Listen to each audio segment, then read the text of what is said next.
Front end development सीखने के लिए इस चैनल को सब्सक्राइब करें, join our WhatsApp group and never miss an update. In this video, we will discuss about HTML forms, what are HTML forms and why do we use them. HTML forms user से data collect करने के लिए काम आती है. किसी भी business के लिए यूजर पेज बहुत जरूरी होता है. फॉर्म के अंदर इंटरेक्टिव कंट्रोल्स ऐड किए जाते हैं, जैसे input text, email, password, checkbox, radio, date of birth के लिए कैलेंडर आदि. यूजर अपने डिटेल्स इनमें डाल के साइन अप, सबमिट या रजिस्टर पर क्लिक करता है तो ये सारी डिटेल सर्वर के पास जाती है एंड यूजर अकाउंट बनता है. एग्जाम्पल के लिए अमेजोन पर जब आप अकाउंट बनाएंगे तब वहां आपको आपका नाम, मोबाइल नंबर, ईमेल, पासवर्ड पूछेंगे. ये सारी डिटेल्स आप भर के कंटिन्यू पर क्लिक करेंगे तो ये डिटेल्स बैकएंड सर्वर के पास चली जाएगी एंड आगे का प्रोसेस स्टार्ट होगा. अकाउंट बनाने के लिए email and mobile number unique होना चाहिए. आप देखेंगे कि अमेजोन साइट पर साइन अप करने के लिए फॉर्म का यूज किया गया है. HTML फॉर्म्स बहुत ही यूजफुल होती है. इससे यूजर का डेटा अपने पास आता है. अगर यूजर को कोई ऑनलाइन सामान परचेस करना है तो फॉर्म के द्वारा उससे shipping address, billing address, pin code, state वगैरह आदि पूछा जाता है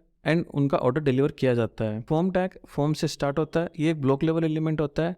दैट मीन्स हॉरिजॉन्टली ये पूरी विड्थ रखता है, राइट. HTML फॉर्म में ये एलिमेंट्स यूज किए जाते हैं जो बहुत ही यूजफुल होते हैं यूजर से डेटा कलेक्ट करने में, कंडीशनली या unconditionally. So guys, that's all in this video. HTML form की रेफरेंस लिंक्स वीडियो के डिस्क्रिप्शन बॉक्स में दी गई है. Join our WhatsApp group and never miss an update, link description में दी गई है. नेक्स्ट अपन जावास्क्रिप्ट सीरीज स्टार्ट करने वाले हैं, so stay tuned. Signing off.